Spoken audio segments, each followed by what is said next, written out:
So you're looking at the copy of a last will and testament. We all know what that is. It's a legal document basically saying that once you're no longer with us, this is whom you wish your personal effects to belong to. So what we saw about a week ago was that Israel launched a preemptive strike on another country that is either trying to wipe them out, trying to get the land, maybe a combination of both, right? But the thing I don't understand, and perhaps my thoughts are too simple, but since God created, God gets to decide who gets it. And that's the part I don't understand, and I don't think that I ever will.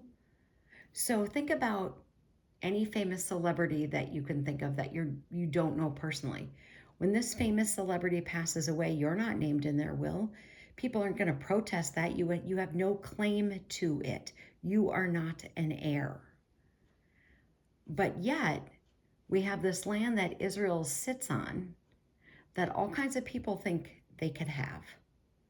But God didn't give it to them. God gave it to the descendants of Abraham.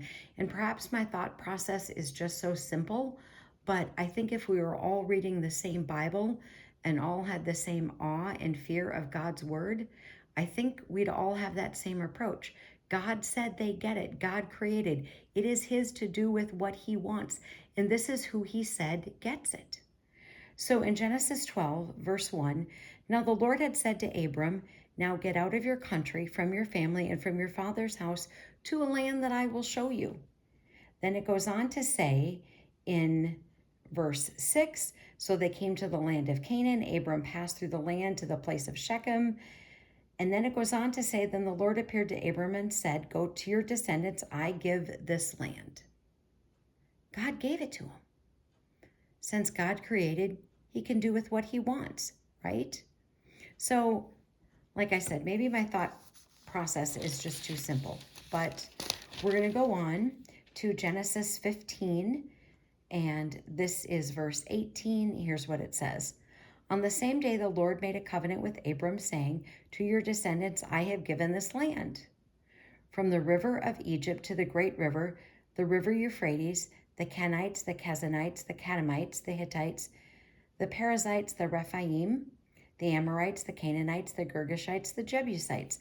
God said they get it. So I just don't understand. I do not understand why other people think that they are entitled to something that God says whom he was giving it to.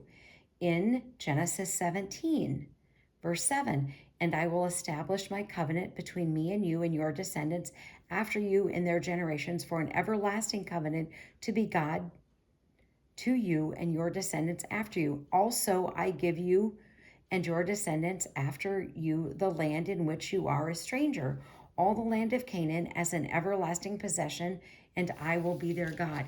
If it is everlasting, no matter what you try to do, God will keep his word. And God said they get it.